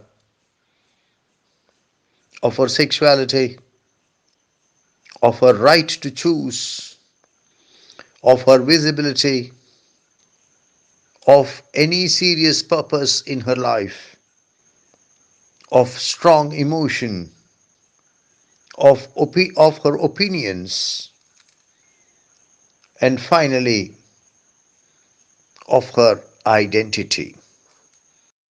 The attacks that A Prayer for My Daughter has suffered at the hands of the feminists cannot be accepted without taking into account the context in which A Prayer for My Daughter came to be written. We have to remember that Yeats wrote A Prayer for My Daughter when he was in Tour Ballylee, his summer residence. The old Norman stone tower in the middle of nowhere, in the middle of nowhere, in a remote part of rural Ireland. He was probably suffering from a sense of isolation. Besides, a storm was raging all around the tower, as is clearly detailed at the opening of the poem. Above all, Ireland was in the throes of the war of independence. There was bloodshed, violence, destruction, death everywhere. And the poet became very worried about the future of his daughter, who, it appeared to him, had been born into a turbulent world, into a world of turmoil. All these factors roused in the poet a sense of possessiveness, a sense of protectiveness, and hence he wrote A Prayer for My Daughter the way it is now. Though to feminist ears, to feminist ears, it may sound like the voice of a spokesman of a patriarchal order, like the voice of a hardcore male chauvinist. What are the major themes dealt with in A Prayer for My Daughter? First of all, there is the relationship between the speaker and his daughter. That is the thematic backbone of the poem. Much of what the speaker says is what every father feels while thinking of the future of his newborn daughter. Then there is the notorious climate of Ireland, which intrudes into the poem. The storm blowing all around the old Norman tower in the remote Irish countryside, the old Norman tower which is the summer residence of the poet. At the same time, there is the political storm, the Irish war for independence, raging at that moment with all its bloodshed, violence, destruction, death. An important theme of the poem is female sexuality, how it impacts the people who come under its ken, how it impacts its own owner, the relationship between man and woman is an important thematic strand in the poem. Politics is an important theme dealt with in the poem. Marriage. What kind of marriage provides happiness? The poet's dreams, the poet's fantasies regarding his daughter. They are well articulated in the poem. The relationship between a worldly life and a spiritual life, and how involvement in spiritual activities can provide the person with tranquility, joy, contentment. As in many a typical Yeats poem, the poet seeks the support of classical mythology to reinforce his perspectives. There are allusions to Venus, there are allusions to Helen of Troy, there are allusions to the Horn of Plenty, cornucopia. Let us move to the stylistic component of the poem. A Prayer for My Daughter has a very appropriate title. We have already discussed the title of the poem in some detail. But here I would just like to point out that the poem has a very appropriate title, a title which succeeds in capturing the essence, the thematic essence of the poem, the thematic essence of the poem, a title which succeeds in giving the reader a foretaste of what is to come in the body of the poem. A Prayer for My Daughter is organized in 10 stanzas of 8 lines each. Each stanza consists of 2 rhyming couplets, followed by a quatrain of enclosed rhyme. The rhyme scheme of the quatrain is A, B, B, A. There is some confusion regarding the meter of the poem. Most of the lines are in iambic meter. Some of them are in iambic pentameter, others are in iambic tetrameter. I would hasten to point out that the poet is not very strict when it comes to meter, and he uses meters other than the iambic. For example, occasionally he uses the spondee. The spondee is a meter in which every foot consists of 2 syllables, both of which are long, both of which are stressed. The thematic and the stylistic components of the poem are really made for each other. A Prayer for My Daughter contains one of the most memorable similes in the entire corpus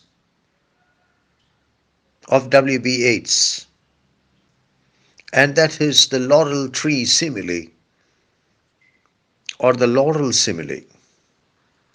At the close of the 6th stanza, the poet says, "Oh, may she live like some green laurel, rooted in one dear perpetual place." It used to be one of my favorite Yeats passages when I was a schoolboy. And I used to pray to God to grant me the fortune to live in the same place all my life. And God was kind enough to grant me that fortune. There is a saying in Tamil, "Nadai marandalum oorai marakade." Nadai marandalum urai marakade. Even if you forget your country, don't forget your village. But unfortunately, today we Indians seem to be developing a tendency to forget both our country and our village. In fact, our emotional attachment seems to be to other countries and other places. A glimpse of the Statue of Liberty at the harbor of New York might give us goosebumps, but not, unfortunately, not a sight of the statue of Thiruvalluvar of Kanyakumari. An oxymoron is a figure of speech which consists of two parts, and the two parts contradict each other. The poet makes use of an oxymoron in the second stanza of the poem, the last line, the second stanza of the poem. Out of the murderous innocence of the sea. Murderous innocence is certainly an oxymoron. Alliteration is the repetition of a consonantal sound. The poet makes repeated use of alliteration in the poem, as exemplified by perpetual place and linnet from the leaf. The poet makes use of onomatopoeia or echoism by utilizing words like howling, scream, and drum. The poet makes use of enjambment or the unbroken flow of meaning and momentum from one line to the next without a pause, as in, have I not seen the loveliest woman born out of the mouth of plenty's horn? The poem is remarkable for its classical allusions. There are allusions to Helen of Troy, to Venus, the classical goddess of love, also known as Aphrodite, Vulcan, the god of fire and the patron of blacksmiths, and to the horn of plenty or cornucopia. As a poet, W.B. Yeats was keenly aware of the power of repetition, and in the poem under discussion he makes use of the device of repetition in the sixth stanza. Nor but in merriment begin a chase, nor but in merriment a quarrel. Pathetic fallacy is the attribution of human feelings and responses to non-humans, especially to inanimate things. The poet makes use of pathetic fallacy in the opening stanza, in the very first line of the poem. Once more the storm is howling. Once more the storm is howling. He makes use of pathetic fallacy in the second stanza, the second line of the second stanza. And heard the sea wind scream upon the tower. An image is a word picture. The imagery used in the poem is striking, and it leaves a powerful impact on the mind of the reader. The images are drawn from various areas of experience, including nature and natural life and classical mythology. W.B. Yeats was a gifted symbolist, and one of the strengths of the poem under consideration is its powerful symbolism. The storm that is blowing at the beginning of the poem, when the poem begins, is a symbol for the political storm that was raging through contemporary Ireland, a symbol for the turmoil, for the turbulence in contemporary Irish politics, a symbol for the Irish War of Independence. The linnet is a powerful symbol used in the sixth stanza. The linnet or the finch is a very common bird in the countryside of the UK. It makes a charming sound. Its cry, the cry of the linnet, has a peculiar charm of its own. In the present poem, the linnet is a symbol for a joyous life, for a life dedicated to making the world a better and a happier place. The poet makes use of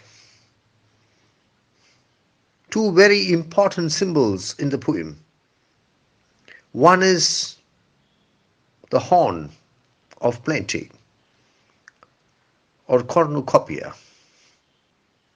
The other is the laurel tree, the spreading laurel tree. At the very close of the poet explains the nature of the symbolism. He says, ceremony is a name for the rich horn and custom for the spreading laurel tree. Thus, in this poem, the horn symbolizes ceremony and the laurel tree symbolizes custom. Assonance is the repetition of vowel sounds. The poet makes use of assonance repeatedly in the poem, including in the first stanza. Bread on the Atlantic can be stayed.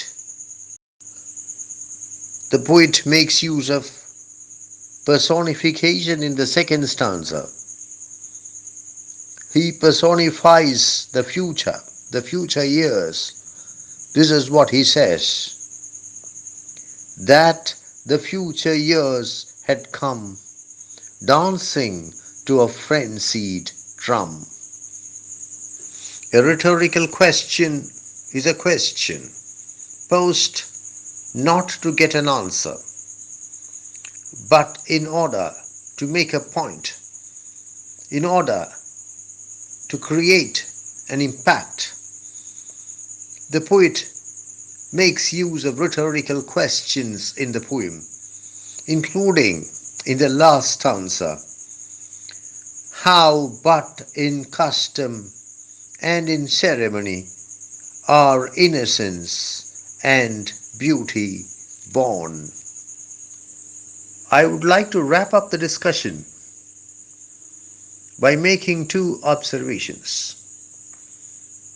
The first of these is that There is a very strong anti-democratic streak in the poetry of W.B. Yeats, and this is quite visible in A Prayer for My Daughter. W.B. Yeats was middle class. I would even say lower middle class. For long decades, he had very little money. He was the impoverished son of an impoverished father. While he was an impoverished poet, his father was an impoverished artist.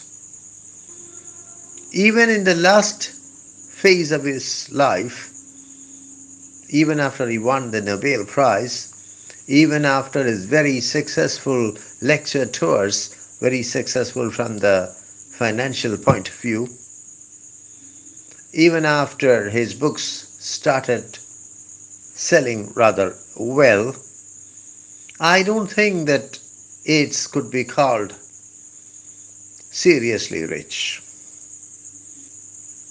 However, even when he was on the brink of starvation, Yeats identified himself with the aristocrats. And A Prayer for My Daughter is one of his poems in which his aristocratic pretensions get an opportunity for brilliant display. In the very first stanza, he speaks of Gregory's wood, the wood belonging to Gregory, the wood that was part of the Gregory family estate.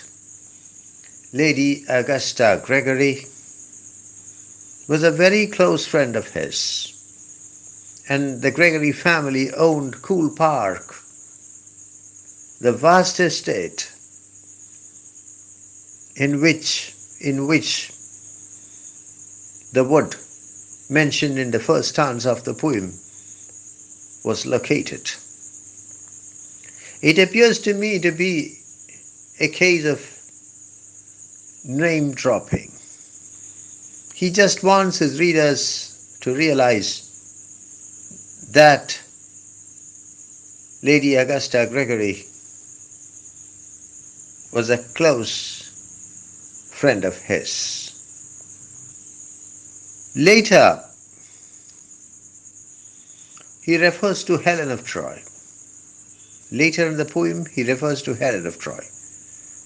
And Helen of Troy was the daughter of Zeus, the wife of a king, the lover of a prince, the sort of woman Yeats was most willing to find fascinating. Then he speaks of Venus, and how does he describe Venus? While that great queen that rose out of the spray.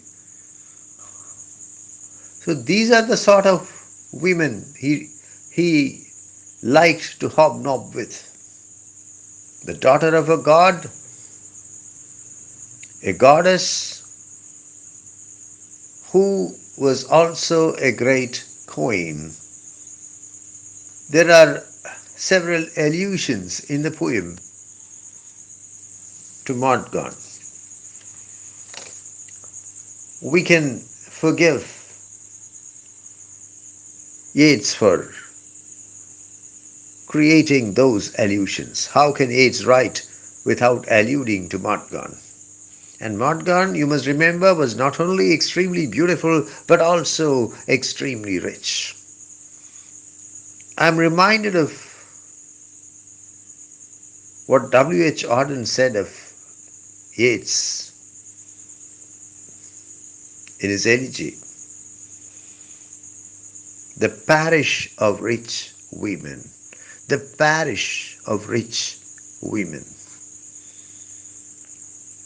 And then we come to the last stanza, where he claims that arrogance and hatred are the wares peddled in the thoroughfares. My God, let me read the lines once again. For arrogance and hatred are the wares peddled in the thoroughfares. Can there be a more snobbish poet, a more snooty poet? He believes that all that you find in the thoroughfares are arrogance and hatred. And you must remember that while writing these lines, the poet himself was foot slogging through the thoroughfares throughout his life. He almost always used public transport. He walked long distances as a young man, even as a middle-aged man, because he did not have enough money to pay the bus fare. This man who foot slogged through the thoroughfares looks with contempt on the thoroughfares and declares that arrogance and hatred are the wares peddled in the thoroughfares. As I said, the anti-democratic strain that runs through the poetry of W.B. Yeats is quite visible in A Prayer for My Daughter. But the irony is that when he looks down upon the middle class, he himself belongs very much to the middle class.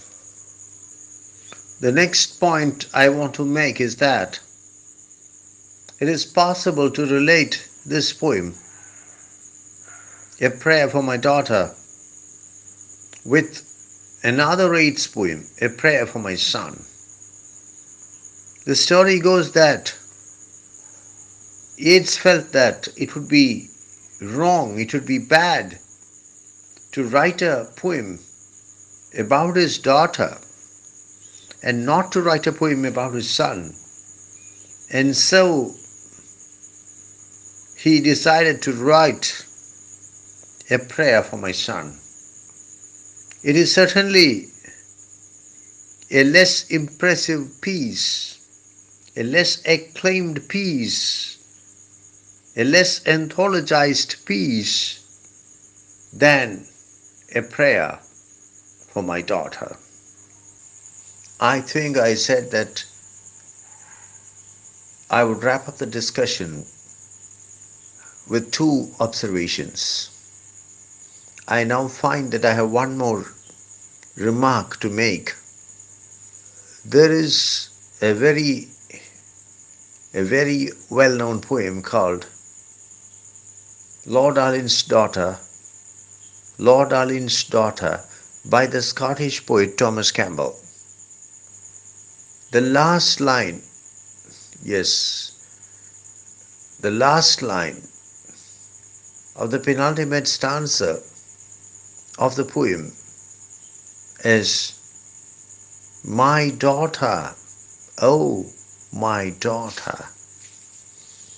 I repeat, my daughter, oh my daughter. I think that this line, the last line of the penultimate stanza of Lord Arlen's Daughter by Thomas Campbell, neatly encapsulates the attitude of the speaker in A Prayer for My Daughter by W.B. Yeats. The attitude of the speaker towards his newborn daughter.